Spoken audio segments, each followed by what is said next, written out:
প্রশ্ন আসছে শুবে বরাত কি বিদাত। তো আমাদের সমাজে এখন কিছু গবেষক বের হয়েছেন, এক একজন ইলিম আটকাইতে পারে না হুজুর, আচ্ছা ফতোয়া দিব শুবে বরাত বিদাত, তারপরে এই নামাজের পর মুনাজাত বিদাত, মানে বেদাতের এক একজন ফ্যাক্টরি বের করে ফেলছে। তো আমাদের দেশে যারা শুবে বরাতকে বেদাত বলেন, ওনাদের একজন বড় শায়েখ শেখ আকরামুজ্জামান বিন আব্দুস সালাম, ওনার সাথে গত বছর আমার বড় ডিবেট হয়েছে, সারা দুনিয়ার মানুষ দেখেছে আলহামদুলিল্লাহ। তো আলহামদুলিল্লাহ আমার তো ইলম কালাম খুব বেশি নাই, যতটুকু আমাদের আকাবিরদের দোয়ায় বড়দের দোয়ায় পড়াশোনা করেছি, ওই 2 ঘন্টা ব্যাপী ডিবেটে আল্লাহর বান্দাকে আমি স্বীকার করাতে বাধ্য হয়েছি, উনি নিজেও স্বীকার করতে বাধ্য হয়েছেন যে অবশ্যই এই রাতের ফজিলত আছে। দেখেন, আচ্ছা আমি আপনাদেরকে একটা উদাহরণ দিই। আপনারা খবর পাইলেন যে মেয়র সাহেব তো চলে গেল, মেয়র সাহেবের উদাহরণ দিতাম। আপনারা খবর পাইলেন যে মেয়র সাহেব আগামীকাল রাত যারা তার ঘরের পাশে যাবে, যারা এই মাদ্রাসায় আসবে, আগামীকাল রাতে সবাইরে তিনি 5,000 করে টাকা দিবেন। তো এবার বলেন এরা সবাই ঘুমাই বই রায়, সব দেখবেন ওয়াজে হাজির, বুঝেন? মানে মেয়র সাহেব কইছেন রাত 12টার যারা ওয়াজও থাকবে তারা 5,000 করে টাকা দিব।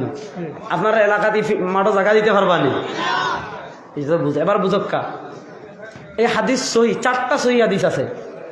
খুদ নাসিরউদ্দিন আলবানী রহমতুল্লাহ আলাইহি, যারা শবে বরাত মানে না, ওনাদের ইমাম আলবানী রহিমাল্লাহর কিতাব সহিহুত তারগিব, এই কিতাবে তাই 4টা হাদিস এনেছেন। আল্লাহর নবী বলেন, ইন্নাল্লাহ ইয়াত্তালিউ ইলা জামিই খালকিহি ফি লাইলাতিন নিসফি মিন শাবান ফায়াগফিরু লিজামিই খালকিহি ইল্লা লিমুশরিকা ওয়া মুশাহিন। আল্লাহ রাব্বুল আলামিন তার পুরা সৃষ্টির দিকে রহমতের দৃষ্টিতে থাকান এই রাত্রে, শাবান মাসের 14 তারিখ দিবাগত রাতে। ফায়াগফিরু লিজামিই খালকিহি ইল্লা লিমুশরিকা ওয়া মুশাহিন, মুশরিক এবং বিদ্বেষ পোষণকারী ছাড়া বাকি যারা আছে সবাই আল্লাহ এই রাত্রে মাফ করে দেন। আচ্ছা, যেই রাত্রে আল্লাহ মাফ করে, রাতে তো আপনি ঘুমাইবেন, হ্যাঁ কি করবেন? ইবাদত করবেন। আল্লাহ নবী ইসলাম এই রাত্রে একাকী ইবাদত করেছেন। ইমাম বাইহাকি শুআবুল ঈমানের সনদ হাদিস এনেছেন আম্মাজান আয়েশা থেকে। বাইহাকি রাহিমাহুল্লাহ হাদিস এনে বলেছেন, ইরসালুহু ইসনাদুহু মুরসালুন জাইয়িদুন, সনদ গ্রহণযোগ্য। আল্লাহ নবী ইসলাম এই রাত্রে একাকী নামাজ পড়েছেন। আমাদের এলাকায় বিভিন্ন মসজিদে 12 রাকাত বিশেষ নামাজ পড়ে, এটা বিদআত। কারণ আল্লাহ নবী ইসলামের থেকে বিশেষ কোনো নামাজ প্রমাণিত। আল্লাহ নবী একাকী নামাজ পড়েছেন, এত লম্বা নামাজ পড়েছেন। আল্লাহ নবী ইসলাম এত লম্বা সিজদা দিচ্ছেন যে আম্মাজান আয়েশা মনে করছেন যে আল্লাহ নবী ইসলাম ইন্তেকাল করে ফেলছেন। আল্লাহ নবী ইসলামকে একটু নাড়া দিছেন যে দেখি জান আছে কিনা, এত লম্বা নামাজ পড়ছেন। এজন্য এই রাত যেহেতু আল্লাহ মাফ করেন, মুক্তির রাত, এজন্য আমরা এই রাত ইবাদত করব। আমরা বাঙালি কী করি? আগরবাতি জ্বালায়, তারপরে কি করে সারা রাত ঘুরে জিকির করে, সিন্নি খায়, তাবারুক খায়, ওইটা খাইয়া ফজরের নামাজ না পড়া ঘুমায়। আমাদের বাঙালিদের স্বভাব। এই জন্য এই রাত বাড়াবাড়িও করা যাবে না, ছাড়াছাড়িও নাই। এই রাতের ফজিলত প্রমাণিত। মসজিদে এসে একাকী জিকির আজকার করবেন, কোরআন তিলাওয়াত করবেন, মাফ চাইবেন, একাকী কবর জিয়ারত করবেন, নবী ইসলামও জিয়ারত করেছেন, এগুলো করবেন। হই হুল্লোড় করবেন না, তোমার আনন্দ ফুর্তি করবেন না। পটকা ফুটায়, আপনাদের এলাকায় ফুটায় কিনা জানি না, ফুটায় নেই, এটা মানে উৎসবের রাত, পটকা ফুটানো যাবে না। ডক্টর জাকির নায়েককে আমরা কি অনুসরণ করতে পারি? আচ্ছা, ব্যাংকে টাকা জমিয়ে লাভ নেওয়া যায় কি? আচ্ছা, আমি আপনাদেরকে একটা উদাহরণ দিই। মনে করেন আপনারা অনেক মানুষ আইছেন যে আবরার সাহেব মাশাআল্লাহ ওয়াজ করে, ইউটিউবে দেখি, ফেসবুকে দেখি, এই জন্য এত রাত পর্যন্ত বসে থাকছেন। আচ্ছা, আবরার সাহেব এত বড়, মনে করলেন আপনারা এখন এই এলাকায় মাইকিং করতেছে, সুখবর, আজকে রেজাউল করিম আবরার সাহেব এসেছেন, আগামীকাল সকাল 10 কোটিকায় তিনি 4 জনের চোখ অপারেশন করবেন। আপনারা যাদের চোখ অপারেশনের দরকার আপনারা তার কাছে যাবেন, আইবেন নি কেউ? হ্যাঁ, অথবা সুখবর রেজাউল করিম আবরার সাহেব অনেক বড় আলেম, অথবা আল্লামা নুরুল ইসলাম মলিপুরি অনেক বড় আলেম, আল্লামা আব্দুল মালেক অনেক বড় আলেম, যেহেতু তিনি অনেক বড় আলেম, আগামীকাল সকালে অ্যাপেন্ডিসাইডের অপারেশন করবেন, আপনারা যাবেন, করাবেন নি কেউ? কারণ আমরা এই লাইনের মানুষ না। আমরা এই লাইনের মানুষ, যে লাইনের মানুষ তাকে সেই লাইনে কদর করবেন। যেমন আমার কাছে আপনি চোখের ডাক্তারি করতে আসবেন না, আমার কাছে আপনি অপারেশন করতে আসবেন না। ডক্টর জাকির নায়েক হাফিজাহুল্লাহ, উনি তুলনামূলক ধর্মতত্ত্ব নিয়ে কাজ করেছেন, এইটাতে তিনি কি অসাধারণ। আমাদের শেখ হাসান জামিল হাফিজাহুল্লাহ, তিনি নিজে আমাকে শুনিয়েছেন। এই যে 1 সপ্তাহ আগে একসাথে ভোলাতে গিয়েছিলাম কপ্টারে করে, ওই সময় তিনি বলেছেন আমাকে যে তিনি নিজে বলেছেন ডক্টর জাকির নায়েক হাফিজুল্লাহকে যে আপনি আলেম হয়, তিনি বলেছেন না আমি আলেম না, আমি ফকি না, ফিক ফাতোয়া আমার কাজ না। এবং তিনি কিন্তু তার আগের অবস্থান চেঞ্জ করেছেন এবং সর্বশেষ তিনি মাযহাব নিয়ে যে বক্তব্য দিয়েছেন, ফিক নিয়ে যে বক্তব্য দিয়েছেন, এটা বক্তব্য আর উলামায়ে দেওবন্দের বক্তব্যে কোনো পার্থক্য নাই। কেন? তিনি আল্লামা তাকি উসমানী হাফিজুল্লাহ সহ আমাদের অনেক বড় বড় আকাবিরদের সংস্পর্শের কারণে তিনি তার অবস্থান চেঞ্জ করে ফেলেছেন। বাংলাদেশের যে বাটপাররা এতদিন ডক্টর জাকির নায়েককে পুঁজি করে তাদের ব্যবসা চাঙ্গা করছে, এখন হেরাই ডক্টর জাকির নায়েকরে গালি দেয়। আমরা তিনি যে খেদমত করেছেন এতটুকু, আপনি আমার কাছে যেমন অপারেশন করার জন্য আসবেন না, দিনের তাফাক্কু দিনের ইস্তেহাদের জন্য আপনি ডক্টর জাকির নায়েকের কাছে যাবেন না, দিনের মাসআলা মাসাইলের জন্য আপনি যাবেন শাইখুল ইসলাম তাকি উসমানীর কাছে, দিনের মাসআলা মাসাইলের জন্য আপনি যাবেন আল্লামা আব্দুল মালিকের কাছে, দিনের মাসআলা মাসাইলের জন্য আপনি যাবেন শাইখ মোহাম্মদ আওয়ামার কাছে, উনাদের কাছে। যে যে লাইনের তার থেকে সেইটা নেবেন। আল্লাহ আমাদের সবাইকে সঠিক পথে পরিচালিত করুন। ব্যাংকে টাকা জমিয়ে লাভ নেওয়া জায়েজ কি? বুঝেন, বাংলাদেশের যতগুলা ব্যাংক আছে, ইসলামী ব্যাংক হোক অথবা না হোক, অনেকে মনে করে যে ইসলামী ব্যাংক হইলে হালাল, নাউজুবিল্লাহ। দেখেন কিছুদিন আগে পত্রিকায় দেখেছেন অন্যান্য ব্যাংক বাংলাদেশ ব্যাংক থেকে ঋণ নিয়ে 7% সুদে, আর বাংলাদেশ ব্যাংক এইবার সুদ নিছে 9% সুদে। আপনারা তো ব্যাংকিং বুঝবেন না বা আমি বুঝাতে পারবো না। আলহামদুলিল্লাহ অর্থনীতি ইকতিসাদ নিয়ে আমার যথেষ্ট পড়াশোনার তৌফিক হয়েছে, আমি বুঝি এগুলো। বাংলাদেশ যে বেসরকারি যত ব্যাংক আছে সব ব্যাংক চলে বিশ্ব ব্যাংকের অধীনে, এই বাংলাদেশ ব্যাংকের নিয়ন্ত্রণে, আর বাংলাদেশ চলে বিশ্ব ব্যাংকের অধীনে। পুরা পৃথিবীর অর্থনীতির সিস্টেমটাই হলো এখন পুঁজিবাদী। আধুনিক অর্থনীতি নিয়ে যারা গবেষণা করেন, যেমন আধুনিক অর্থনীতির প্রাণপুরুষ বলা হয় শাইখুল ইসলাম জাস্টিস তাকি উসমানী হাফিজাহুল্লাহকে, তিনি গায়ের সুদি ব্যাংকারি রূপরেখা দিয়েছেন। সেই রূপরেখা মালয়েশিয়া সহ কিছু কিছু রাষ্ট্রে বাস্তবায়ন হয়েছে, কিছু আংশিক বাস্তবায়ন হয়ে তারা সফলকাম হয়েছে। বাংলাদেশের কোনো ব্যাংক 100% ইসলামী পদ্ধতিতে হয় না, সুতরাং বাংলাদেশের কোনো ব্যাংক থেকে ইন্টারেস্ট নেওয়া জায়েজ নাই।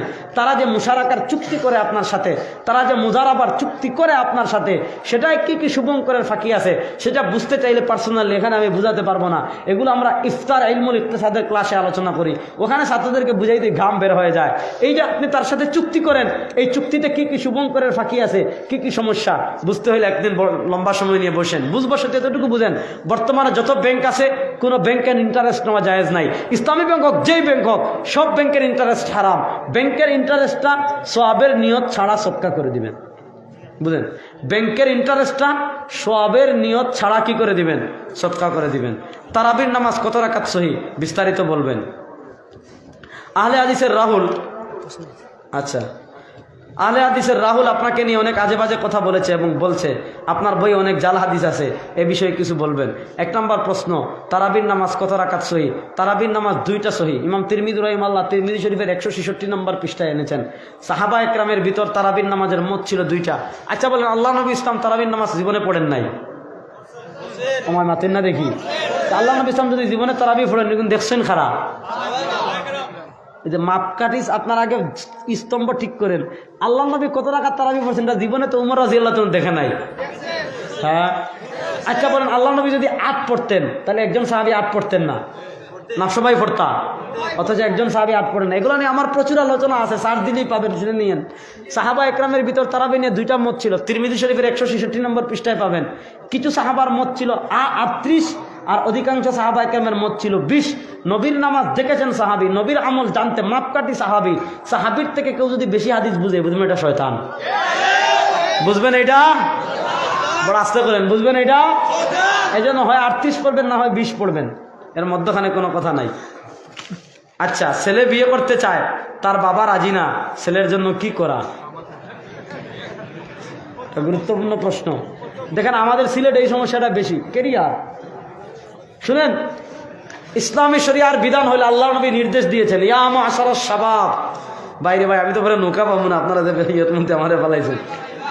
ইয়া মাশারাস শাবাব মান ইসতাতা মিনকুমুল বাআ ফালিয়াতাযাওয়াজ ফাইন্নাহু আগাযযু লিল বাসার ওয়া আহসানু লিল ফারাজ ওয়া মান লাম ইসতাতি ফাআলাইকুম বিস-সাওম ফাইন্নাহু লাহু উজা। বলেন না সুবহানাল্লাহ।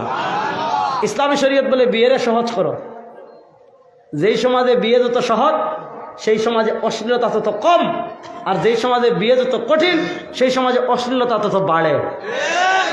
দেখেন আমরা বিহারে কত কঠিন করছি, প্রথম বিয়ের চিন্তা করতে হইলে তো দেখই না দেখাত গিয়া প্রথম একটা খরচ, তারপরে বৈরাতি 200, গাড়ি 300 নি, আচ্ছা গাড়ি লাগবো, হ্যাঁ কি হইলে, আচ্ছা বুঝছি, হ্যাঁ।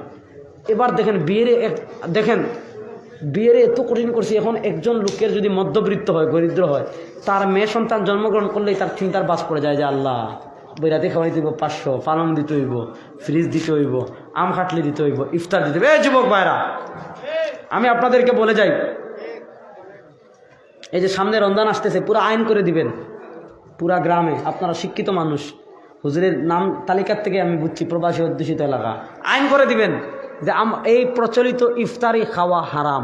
বলেন, প্রচলিত ইফতারি খাওয়া, প্রচলিত বরযাত্রী খাওয়া, আর আসতে বলেন, বলবেন যে আবরার সাহেব ফতোয়া দিয়ে গেছে, মান আরাফানি ফাকাদ আরাফানি, ওইটা হইলাম তো হার